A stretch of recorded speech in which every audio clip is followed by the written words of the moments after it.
عرض کا لفظ استعمال ہوا ہے دنیاوی سامان کے لیے، متاع کا لفظ استعمال ہوا ہے جو ذرا ریلیٹیولی ٹیمپریری فائدے کا سامان ہوتا ہے،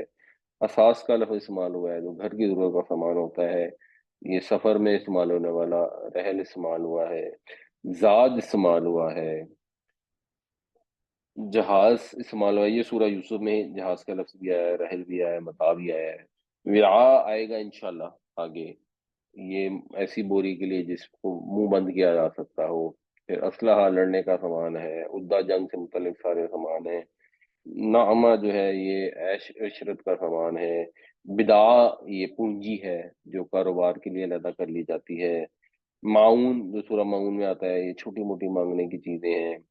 حضر جو ہے یہ اپنے بچاؤ کا سامان ہے، یہ اسلحے سے ہٹ کے مثال وہ ڈھال بھی ہو سکتی ہے اس کے اندر، پھر معاش ہے زندگی گزارنے کا سامان ہے، پھر ریش ہے زیب و زینت کا سامان ہے،